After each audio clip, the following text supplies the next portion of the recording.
Hey there guys, I am Sonic Ghost, and welcome to a bonus episode of Let's Play Mega Man 9.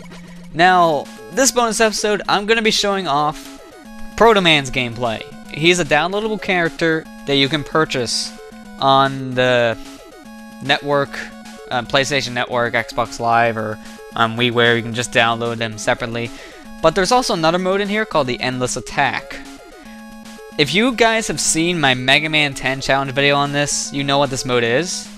I'm not going to be showing this in a bonus episode because look forward sometime in the future for a challenge video on the Endless Attack in Mega Man 9. Because I've already done with Mega Man 10 and it would just be fitting to do it in 9. I forgot that there was an Endless Attack mode in 9. But the special modes here, Hero Mode, Superhero Mode, and Proto Man Mode. I don't remember what Hero Mode and these modes are, but I'm just going to read them off. Clearing the game in this mode would not be reflected in any kind of rankings. So, I don't remember what this one is. I think it's like harder difficulty. I think that's it. If it's harder difficulty, then you guys know what to expect from Superhero Mode. Even harder difficulty. Everything else is starting out the same. Yeah, this just seems to be, yeah, a little harder difficulty, that's it. Yeah, there's more enemy placement for this mode. And I'm assuming that the, other modes the same way. Oh yeah, this is the challenge list. This will basically show you your challenges that you completed.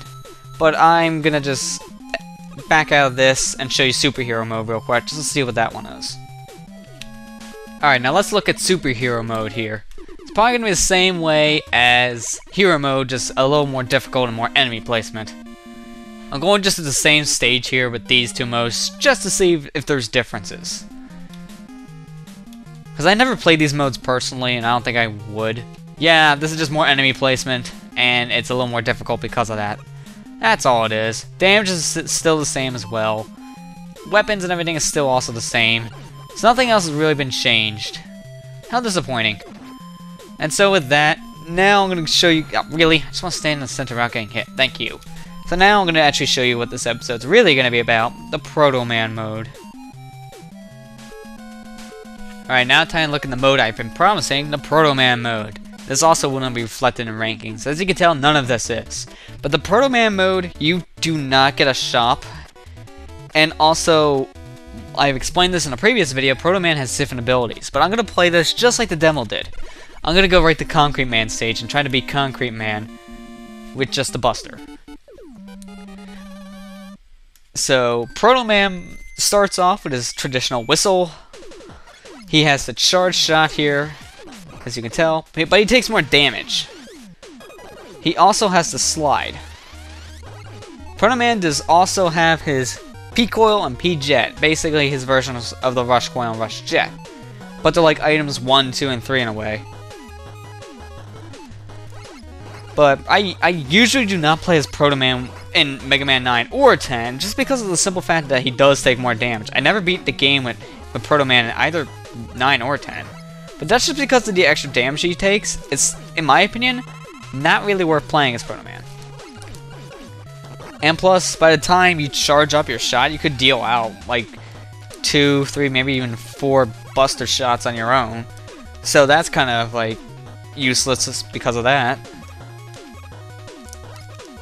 And really, the extra damage stuff, I just took a good chunk just from that tiny little enemy. Imagine how much damage I'm actually going to take from one of the bigger enemies like this.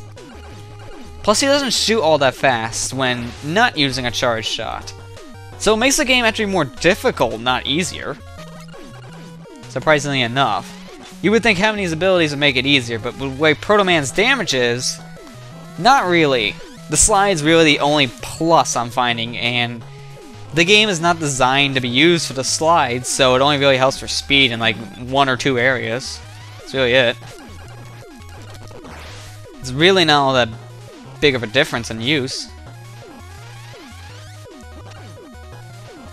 I just have to be careful though, because I'm like on the brink of death. Now I made it to a checkpoint, I don't care as much if I die. As you see, there's no screw there, because there's no shop in Proto Man's gameplay. Luckily though, charge shots though, they do have a nice little extra range to them. So it makes it easier for me to hit enemies lower to the ground like that.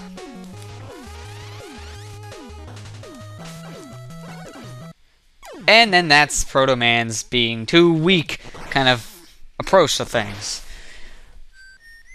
So if I die one more time, I'm just gonna call it, because in all honesty, you don't need me playing the whole entire game again just to show off what the mode is, or completely beating a stage just to show it. It just takes up a lot of extra time when it's not really needed. And plus, I want to, like, just... Oh, come on! That's exactly what I was not wanting in the actual LP. And of course, I get in Proto Man's gameplay, what's even worse on him because of the extra damage he takes.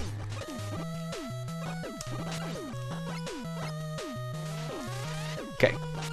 There you go. Yeah, that's right, there's no screws, so that area was just kind of pointless. Ah, extra damage. This is really why I don't like playing as Proto Man. Now, since I'm not really caring, I'm gonna go ahead and just use the jet. Controls the exact same way as Rush Jet does, so no real difference between the two. Just a look. A one hit against Concrete Man, and I'm good as dead. It's nice that they let you play as Proto Man like this, and it gave him Mega Man's abilities in the past. But look how much damage the Charge Shot just did to Concrete Man. It's not all that much at all. Concrete Man has a lot of defense, but that was like a fully powered up Charge Shot. That did almost as much as a standard Buster Shot from Mega Man himself. You can really see why this isn't a big plus. This is, if you guys like don't want to like go ahead and download the extra stuff just to have it or be able to play in the modes, I say skip on Proto Man because he's not really worth the money. He's not worth the extra few bucks that you have to pay for the downloadable content. If it was like $1 or $2, I would understand, but I think it's like $5 to download Proto Man's content. Not really all that worth it to me. See, he was on the Brig of Death, and I was killed there because of the extra damage I took. If I was Mega Man, I might have survived a little longer. I'll try one more time. If I don't get him this time, that's it. And oh, what the heck? I was charging! I don't know why that didn't work, but it didn't. Just want to be careful here. I want to also show I can Mega Buster this guy. Although it's the wrong person I'm trying it with, this is actually more difficult than Mega Bustering him with Mega Man because of the extra damage. Charge Shot, not that big of help. Same for the slide. Worst placement for me. Oh, crap. I thought you were going to slide, so I was very wary here. Okay, come on, Concrete Man. Almost there. Oh, nope. You're dead. Yeah, there you go, we did it. So, hey, at least I got to beat a Robot Master with Proto Man, so I get to show this. Him absorbing and getting a weapon. Didn't think I was actually going to show that. Proto Man can use weapons as well, just as like Mega Man can. But luckily, unlike his health, he doesn't take double the points away from using these things. It's basically exactly like Mega Man. But that's going to do it for me. I'm getting out of here. You can save in the Proto Man gameplay as well, but I'm not going to. I don't like playing the game as Proto Man because of his double the damage taking. I really just don't like that. But, like I said, if you guys want to have it for completion's sake, go ahead and download it. But I just don't find the Proto Man gameplay all that worth it. It's the same gameplay, but he takes twice the amount of damage, but has the slide and charge shot. Not worth it. So with that, that's going to do it for me here. Hope you guys enjoyed this bonus episode. And, like I said, I'm not going to show the Endless Attack as a bonus episode here for Mega Man 9, but look forward to sometime in the future a challenge video for the Endless Attack in this game. Since I already did Mega Man 10, it's fitting to do another challenge for it in Mega Man 9. So with that, I'll see you guys next time.